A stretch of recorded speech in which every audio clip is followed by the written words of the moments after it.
Alhamdulillahil ahadis samad alladzi lam yalid wa lam yulad wa lam yakul lahu kufuwan ahad. Asyhadu an la ilaha illallah wahdahu la syarikalah alladzi amarna bil ittihad. Wa asyhadu anna Muhammadan abduhu wa rasuluh alladzi da'ana bihubbil bilad. Allahumma salli wa sallim ala sayyidina wa nabiyyina wa habibina Muhammadin alladzi arsala lil alamina ila yaumil ma'ad. Wa ba'du. Yang sama-sama ulun muliakan, ulun banggakan guru kita Dr. Dzikri Nirwana MAG. Sidin ini dekan Fakultas Usuluddin paling anum boy. Dan dosen ulun juga Sidin kan. Di pasca beliau ini luar biasa tadi ya. Yang kata beliau tadi hanya orang beruntung yang masuk surga. Kelayan, cemara tuh kada masuk surga bu ya. Itu luar biasa Sidin tadi. Ini bisa diprotes orang kelayan nih. Bulik bisa pecah tuh ban mobil kah Sidin tadi. Dihadang boy ini. Sama ya mangga pohon kada masuk surga tadi kan. Hanya orang beruntung tadi. Kita bersyukur Bu ya, beliau mau meluangkan waktu datang ke sini. Juga alhamdulillah kita bangga juga dengan host kita yang ganteng Ustadz Ihza, qori kita Ibu Siti Munawarah ya. Dan ibu-ibu sekalian yang luar biasa cantik-cantik, masih muda, di bawah 20 tahun. Ini yang masih 17 tahun, 18 tahun, 12 tahun, yang mahabang habis. Cerah inilah, ini biru habis, ini putih habis nih ya. Ini keingatan di Makkah Madinah ya. Mudah-mudahan kita bisa berangkat Bu ya. Iya, amin ya. Mudah-mudahan bisa berangkat, kita berataan, kumpulan langsung berangkat. Salawat dan salam semoga selalu tercurah atas junjungan kita, panutan kita, teladan kita, Nabi kita Muhammad sallallahu alaihi wasallam. Tadi beliau menyampaikan soal asar tentang waktu ya. Al-waqt itu kasyaf kata beliau seperti pedang. Atau bahasa Halabiyu tadi dipakai time is money. Itu orang Halabiyu kan. Waktu adalah uang. Kalau kita kan enggak. Nah saya masuk pada innal insana lafi khusr. Para ulama ketika berbicara tentang surah Al-Asr ini. Imam Syafi'i misalnya menyebutkan. Kalaulah misalkan Quran tidak diturunkan. Kalau misalnya. Ini kalau. Cukup dengan surah Al-Asr saja diturunkan, itu udah cukup jadi petunjuk bagi kita. Kalau misalkan, apatah lagi ketika Quran sebagiannya diturunkan, ini luar biasa. Yang satu surah ini saja luar biasa hebatnya. Enggak ada tandingannya, pendek tapi luar biasa. Dimulai dengan sumpah, wal asr demi masa. Allah kan sering bersumpah tuh, ya demi ad-duha, wad-duha demi waktu. Pagi itu kan ad-duha itu kan menjelang masih pagi terbit matahari. Wal laili idza yaghsha demi malam ketika sudah gelap. Wan nahari idza tajalla demi siang ketika sudah terang. Jadi yang boleh bersumpah demi waktu itu cuman Allah, demi benda. Kita enggak boleh, Bu. Kita boleh bersumpah demi Allah, jangan demi langit, demi bumi. Demi cinta apalagi dibungulinya. Gombal tuh ya. Yang boleh bersumpah demi waktu, demi benda, demi apa cuma Allah ya. La uqsimu yaumil qiyamah. Itu cuma Allah yang boleh bersumpah. Nah, ketika disebutkan innal insana lafi khusr, sesungguhnya manusia dalam kerugian. Ini semua punya potensi rugi. Maka ketika bicara insan, maka sebetulnya di situ seolah tersirat manusia punya dua sifat. Ada sifat hayawaniyah, ada sifat insaniyah. Kita punya dua sifat ini. Pada sisi hayawaniyah kita makan, kita minum, kita kawin. Itu hayawaniyah. Pada sisi hayawaniyah hewan itu yang dikejar itu nikmat dan senang. Ini beda sama manusia. Manusia yang dikejar bukan nikmat, bukan senang. Tapi yang dikejar itu adalah bagaimana dia kemudian menenteramkan jiwa. Bahagia.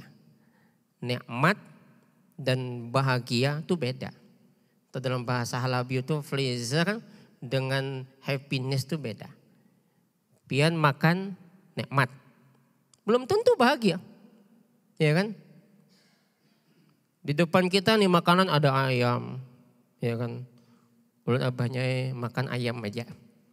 Jauh jana abah mun ketu anda berjauh, kenapa? Busiahnya bangun, catukinya gitu, patukinya misalnya kan. Ayam maksudnya ayam udah dipanggang. Ayam di depan kita, makanan serba lezat, semua serba ada.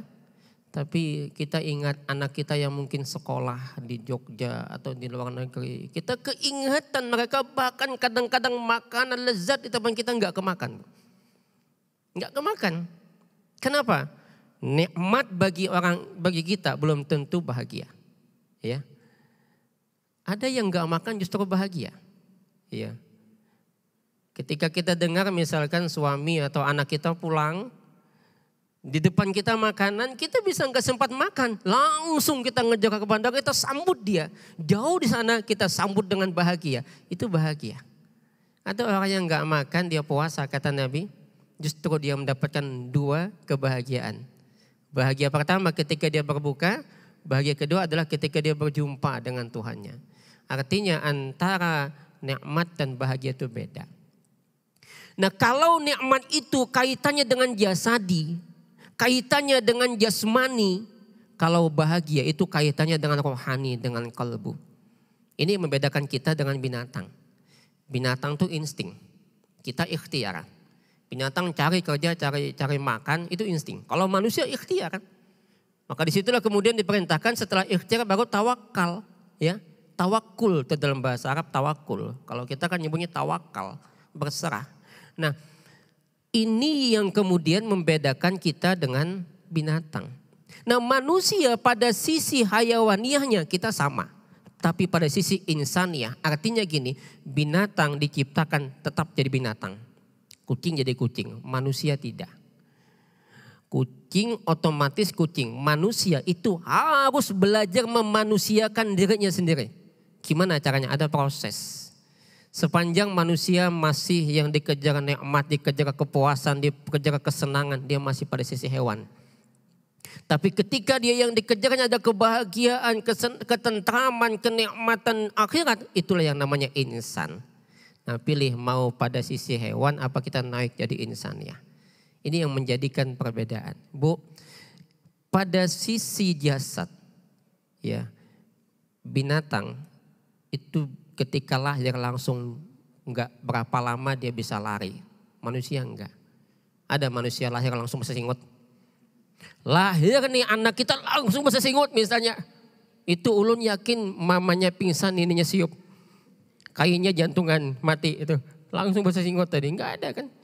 Nah bagaimana supaya kita itu meningkatkan kualitas kita dari sifat hayawaniah sampai sifat insaniah. Karena ada manusia kata Allah justru kal an'am. Dia seperti binatang balhum adal. Bahkan lebih sesat daripadanya. Ini manusia, jasadnya manusia. Tapi hakikatnya dia bukan manusia. Nah bagaimana supaya kita jadi manusia? Ada syaratnya kata Allah. Illalladzina amanu. Pertama iman. Kenapa iman? Karena iman itu letaknya di kalbu kita, di hati.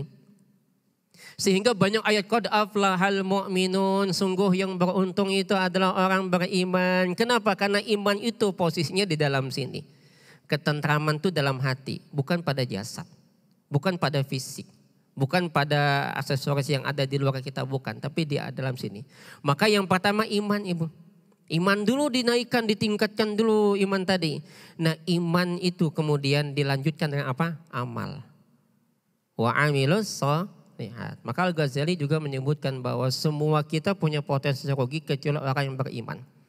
Orang beriman pun punya potensi rugi kecuali orang yang beramal amal soleh. Orang beramal soleh pun punya potensi rugi kecuali orang yang ikhlas. Nah maka amal soleh itu ada 2.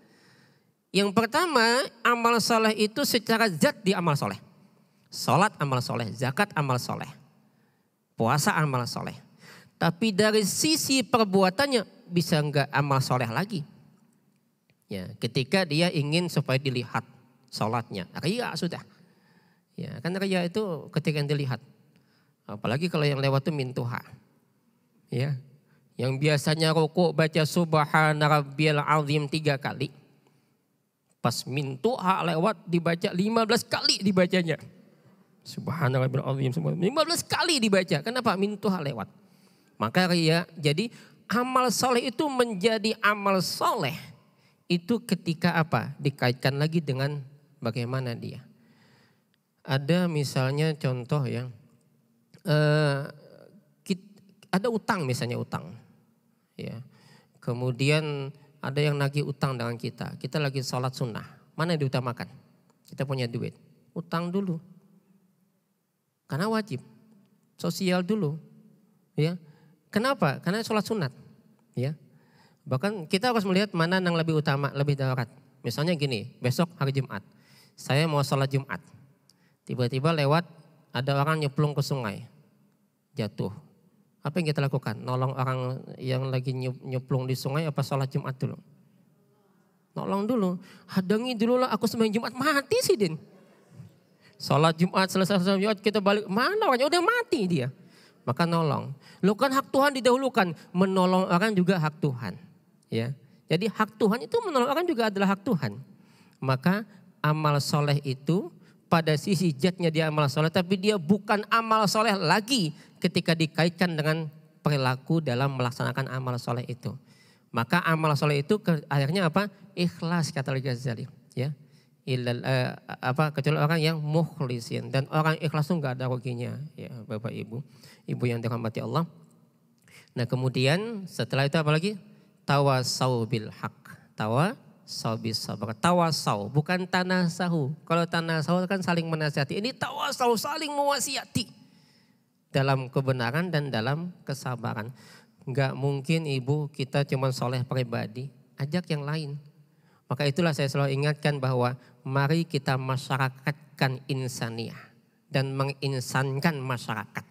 Ya, bagaimana kita memasyarakatkan manusia ini menjadi manusia yang sosial, jangan hanya untuk pribadinya, itulah yang nanti dikatakan oleh Allah sebagai orang yang beruntung. Sebaliknya, orang yang rugi adalah kebalikannya, yang tidak beriman dan tidak beramal soleh. Barangkali ini mudah-mudahan ada manfaatnya. Salah khilaf mohon maaf. Hasbunallah wa ni'mal wakil. Assalamualaikum warahmatullahi wabarakatuh.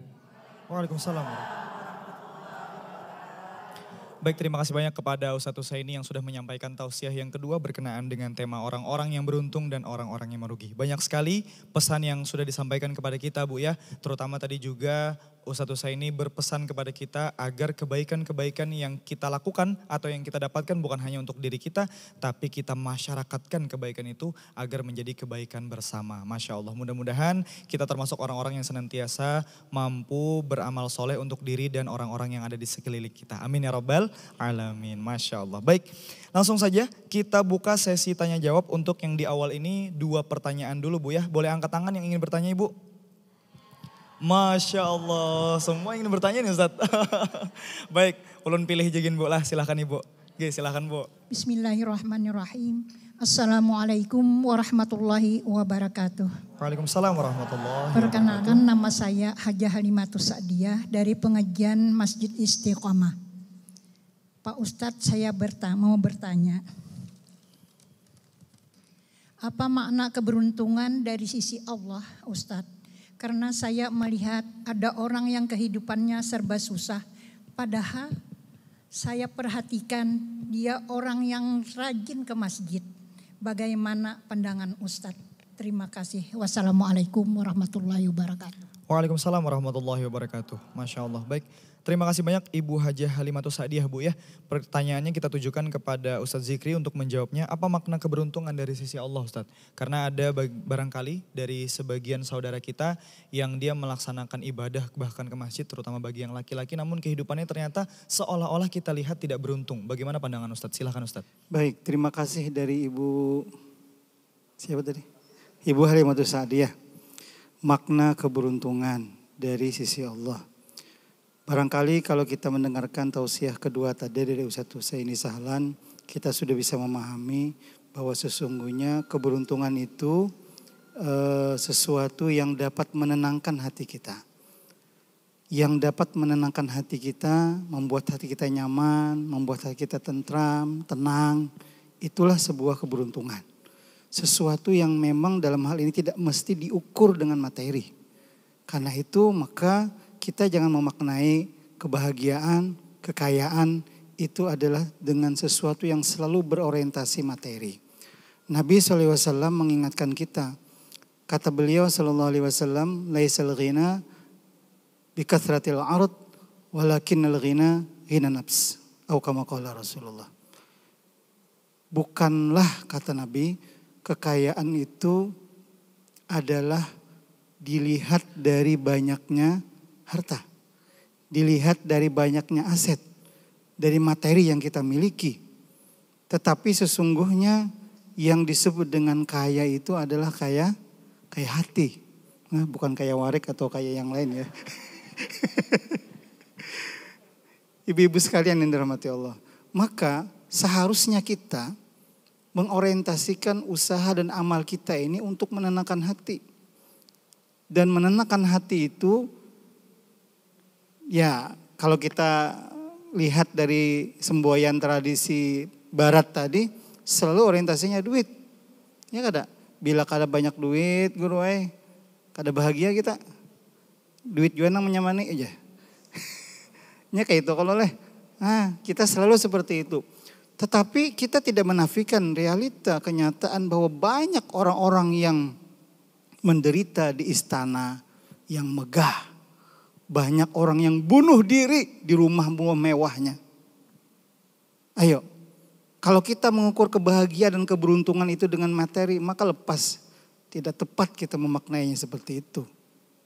Tapi tidak sedikit pula orang yang berada di gubuk-gubuk yang sederhana, di rumah-rumah yang kecil, rumah sewaan pulang.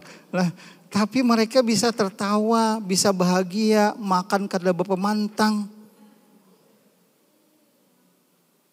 Nyaman bana sidin guring. Kita mun kada ba-AC, mun kada tilam nang 5-6 lapis anunya. Kada mau guring, orang bebaya terjapai. Bebaya terjampai bantal, mengaruh langsung sidin. Ibu-ibu sekalian, berarti di mana tuh? Berarti ukurannya di mana? Di dalam hati kita nih. Jadi hati kita ini yang harus dikelola. Oleh karena itu, maka ibadah kita tidak menjadikan kita semakin memperoleh banyaknya harta, ibu-ibu. Tetapi memperoleh banyaknya berkah yang itu akan membuat hati kita menjadi tenang. Makanya firman Allah Subhanahu wa taala disebutkan, ala bidzikrillahi tatmainnul qulub. Nah, hanya dengan mengingat Allah saja kita bisa menjadi tenang hatinya. Artinya ibu-ibu sekalian, keberuntungan itu hanya kita dapatkan dari hati yang selalu mengingat Allah Subhanahu wa taala. Wallahu a'lam bishawab. Demikian. Assalamualaikum warahmatullahi wabarakatuh. Waalaikumsalam warahmatullahi wabarakatuh. Terima kasih banyak Ustaz Zikri. Masya Allah menarik sekali yang tadi beliau ulas bahwa keberuntungan adalah kita dapatkan dari hati yang senantiasa mengingat Allah Subhanahu wa taala.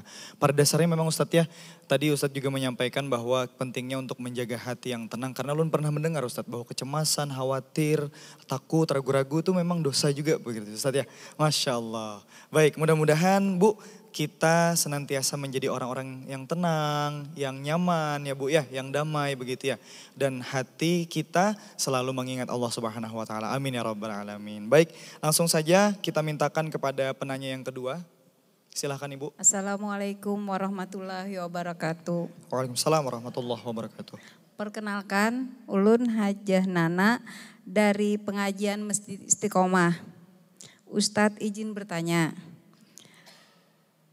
Bagaimana pendapat Ustadz kalau seseorang melaksanakan ibadah untuk kepentingan dunia?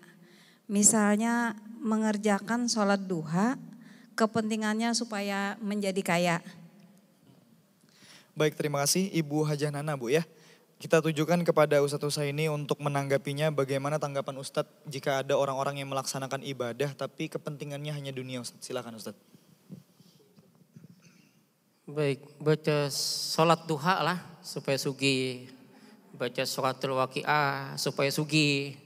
Dan memang kayak gitu kebanyakan. Orang tuh kalau mau apa aja hingga anak sugi. Datang ke tuan guru aja kayak apa, amalan apa yang supaya ulun lakas sugi. Jadi ulun pian menabung 1 juta sehari sugi. Nyata, ujar. Kita itu niatnya tuh hingga hendak sugih, ya kan? Gimana hukumnya? Jadi gini, kita selalu sholat lillahi ta'ala. Dalam sholat pun juga inna sholati wa nusuki wa mahyaya wa mamati lillah. Tapi pada faktanya ternyata kita minta kepada ingin dunia, ingin harta. Nah ini banyak ya disinggung oleh Nabi. Banyak orang yang beribadah bukan karena Allah. Nah dia apa kata Allah? Udah kau datangin apa kau minta tadi. Makanya nanti orang meninggal dunia itu dia teriak mali.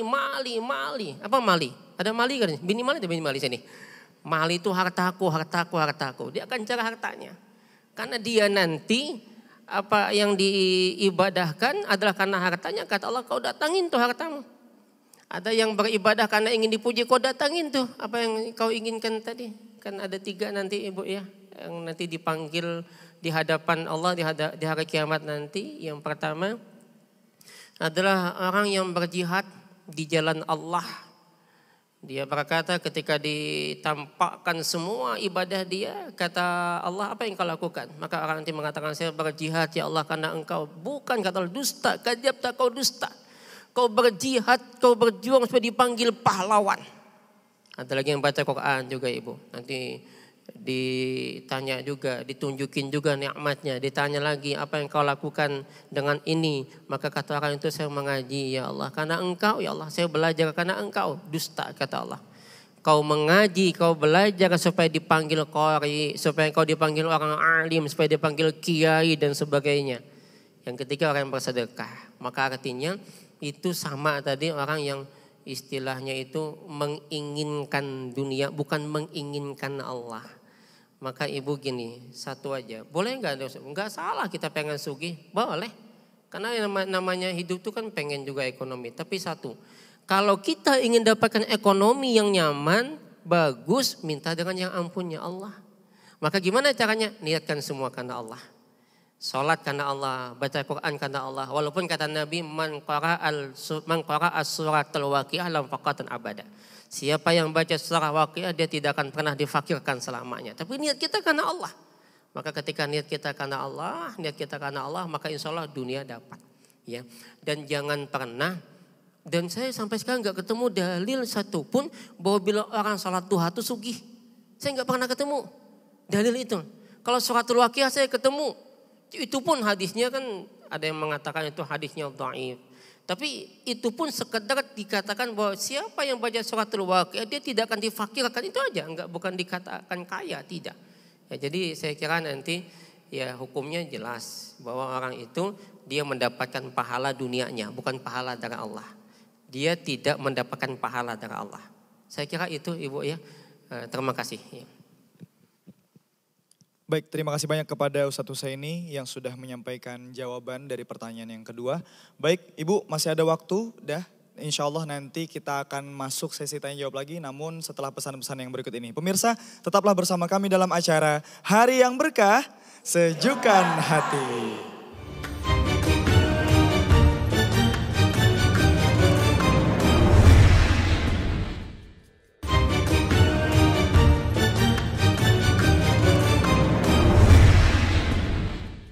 Baik pemirsa, terima kasih karena Anda masih bersama kami dalam acara Hari yang Berkah, Sejukkan Hati. Alhamdulillah pemirsa, pada segmen-segmen yang sebelumnya kita sudah menyimak bersama tausiah yang pertama dari Ustadz Zikri dan yang kedua dari Ustadz Husaini Sahlan berkenaan dengan tema kita, orang-orang yang beruntung dan orang-orang yang merugi.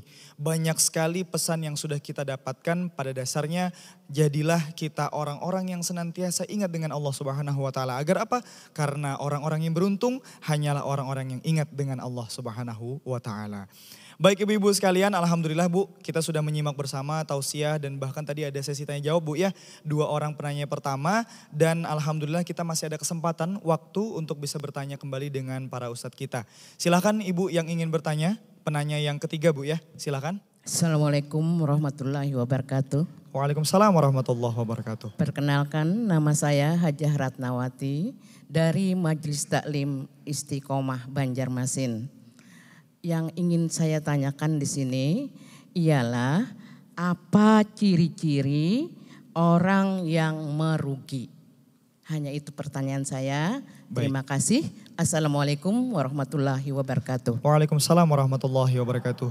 Terima kasih banyak Ibu Hajah Ratnawati Ibu ya. Tadi pertanyaannya kita tujukan kepada Ustadz Zikri. Pertanyaannya Ustadz, apa ciri orang-orang yang merugi Ustadz? Silakan Ustadz. Baik, terima kasih. Ciri orang yang merugi ya, sebenarnya sudah disampaikan di dalam ayat beberapa ayat di surah Al-Asr tadi, bahwa orang yang tidak bisa mengelola waktu dengan baik itu adalah orang yang merugi. Dan ini ada kaitannya dengan firman Allah Subhanahu wa taala lainnya. Quran surah Al-Munafikun. Di situ Allah mengingatkan kepada kita semua. Orang-orang yang beriman, kata Allah, firman Allah Subhanahu wa taala, ya ayyuhalladzina amanu la tulhikum amwalukum wala auladukum an dzikrillah wa may yaf'al dzalika faulaika humul khasirun. Wahai orang-orang yang beriman, jangan sampai kita dilalaikan oleh harta kita, usaha kita, gawian kita. Wala auladukum. Apa tuh? Anak-anak kita, cucu kita, kalau cucu. Nah, dan keluarga gitu. Ibu-ibu sekalian, dua ini yang sering kali membuat kita lalai dari mengingat Allah. Nah, dua hal ini yang sering sekali melalaikan kita. Kita sibuk berusaha karena kejar setoran, kejar setoran harus sekian didapat, sehingga rela menunggu pelanggan demi kejar setoran tadi. Padahal suara azan berkumandang, waktu sembahyang sudah tiba, ya. Kadang sampai habis waktu, hakun menunggui. Nunggu aja, mun ulun sembahyang ke masjid, sembahyang ke langgar, lah kena ulun tutup dagangan. Kalau ada orang datang kena, rugi kena ulun. Itu ibu-ibu. Padahal lafal azan yang sering sekali kita dengar itu diantaranya adalah hayya alal falah. Ya kada? Apa tuh artinya? Tahu kita berataan. Ayo kita meraih apa? Keberuntungan. Ayo kita dengan sembahyang kita raih keberuntungan. Tapi kita kadang mengabaikan hal itu ibu-ibu sekalian.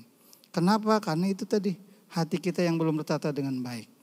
Nah karena itu ketika kita bisa mengatur waktu ini dengan baik, ya, usaha apapun yang kita lakukan, susah apapun kendala yang kita hadapi, yang itu terkadang selalu berorientasi materi, maka kita serahkan kepada Allah. Toh Allah yang memberikan rezeki kepada kita, toh Allah yang sudah memberikan jatah untuk kita. Jadi kita jangan merasa khawatir. Dalam keyakinan kita, usaha itu tidak memberi bekas, ya. Ibaratnya boleh berusaha, kada berusaha rezeki kita saya itu bang sudah. Itu dalam keyakinan ya. Tapi dalam fakta, dalam kenyataan kita disuruh untuk berusaha. Karena kita kada tahu rezeki kita siapa. Nah kita wajib berusaha. Tapi jangan sampai sekali lagi melalaikan usaha kita. Yang kedua keluarga. Oh ini keluarga juga luar biasa nih. Nah kadang menggaduh anak nih. Sampai-sampai kada tersembahyang lagi. Wah gawat ini. Ya, ibu-ibu nih utamanya.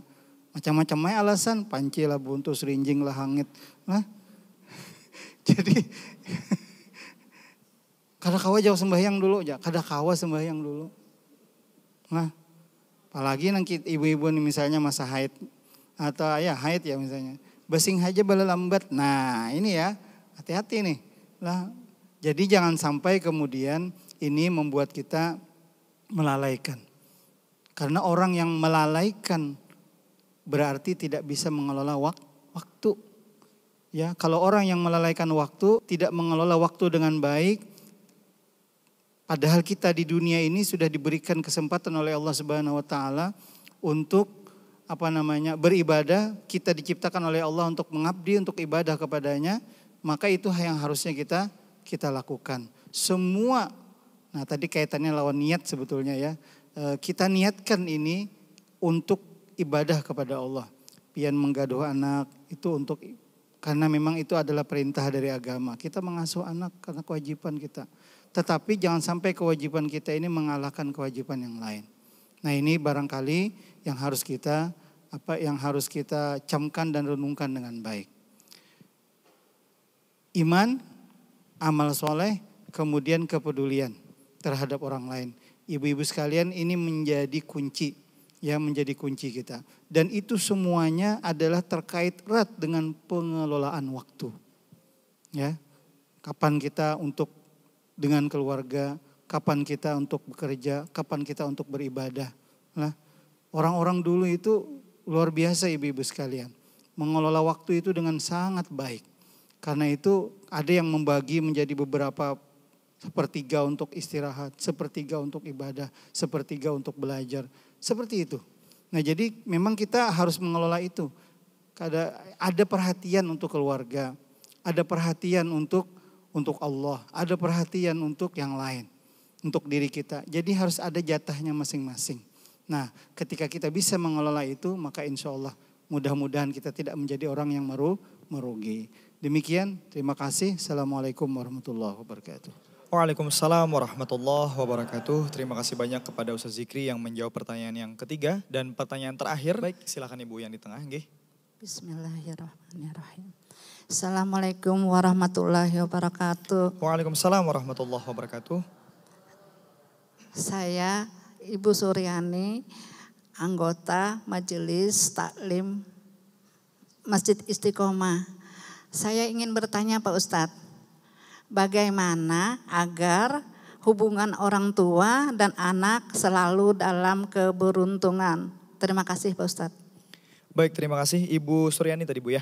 Inggih, kita tujukan kepada Ustadz Husaini untuk menjawabnya bagaimana agar hubungan orang tua dan anak selalu dalam keberuntungan Ustadz. Silakan Ustadz. Baik, bagaimana supaya anak sama orang tua dalam keberuntungan? Tentu tadi keberuntungan itu kan kaitannya dengan iman, amal soleh ya. Maka orang tua beruntung ketika dia punya anak yang soleh. Bagaimana misalnya Nabi Allah Ibrahim alaihi salatu wassalam. Itu meskipun mulai bayi malah nggak pernah ketemu sama anaknya, datang menyembelih Bu. Mau nyembelih kan itu kalau bahasa kita bisa bermama itu pian. Yakin jangan menggaduh kada mau kosik kada datang menyembelih itu kan. Tapi apa kata anak ini? Dengan lembut anak ini mengatakan ya abatif al-matu'mar, wahai abah lakukan apa yang diperintahkan kepadamu, satajiduni insyaallah minas sabirin. Ini anak yang beruntung. Luar biasa kalau kita punya anak kayak gini Bu ya. Ya pun begitu juga anak beruntung. Kenapa? Karena bapaknya panutan. Bapaknya teladan. Gimana anak mau ngikutin kalau bapaknya gak teladan? Bapaknya nyuruh nak, sholat, ayo nak sholat ke masjid. Bapak, abah bang kayak apa bah? Abah nonton bola aja dulu. Nah ini gak akan terjadi. Maka keberuntungan itu adalah timbal balik. Bapaknya yang soleh, anak juga soleh. Jadi kalau kita mau anak kita yang soleh, jadilah bapak yang soleh dulu. Gak mungkin anak itu soleh kalau bapaknya gak soleh. Jadi kita mulai dulu dari kita, insya Allah bapaknya soleh, anak itu akan jadi anak yang soleh Ibu ya. Nah barangkali itu Ibu ya, satu pantun nih, gak ada pantun tadi ya. Beli buah ke pasar lama, jangan lupa beli tomat. Jawaban kami janganlah lupa, bila lupa berarti kada ingat. Iya kan lupa ada ingat. Baik, alhamdulillahirrabbilalamin sudah kita dengarkan bersama penyampaian tausiah dan jawaban-jawaban dari guru-guru kita. Yang pertama Ustaz Zikri dan yang kedua Ustaz Husaini Sahlan berkenaan dengan tema kita hari ini yaitu orang-orang yang beruntung dan orang-orang yang merugi. Ibu-ibu sekalian mudah-mudahan dari apa yang sudah disampaikan kepada kita insya Allah semakin menambah keimanan dan ketakwaan kita kepada Allah Subhanahu wa Ta'ala dan menambah keberkahan dalam setiap aktivitas kita. Baik, pemirsa itulah tadi penyampaian tausiah serta jawaban-jawaban dari guru-guru kita pada hari ini. Mudah-mudahan Allah Subhanahu wa Ta'ala senantiasa meliputi aktivitas kita dalam keberkahannya. Amin ya rabbal alamin. Wassalamualaikum warahmatullahi wabarakatuh. Hari yang berkah, sejukkan hati. Mari kita berdoa, Ibu, mudah-mudahan kita selalu diberikan keberuntungan dalam hidup. Amin. Amin ya Allah. Bismillahirrahmanirrahim. Alhamdulillahirabbil alamin hamdan yuwafi ni'amahu wa yukafi mazidah. Ya Rabbana lakal hamdu kama yanbaghi li jalali wajhika wa 'azimi sultanik. Allahumma shalli wa sallim ala sayyidina Muhammadin wa ala alihi wa ashabihi ajma'in. Allahumma inna nas'aluka mujibati rahmatik wa azaima maghfiratik والسلامة من كل إثم وغنيمة من كل بر والفوز بالجنة والنجاة من النار.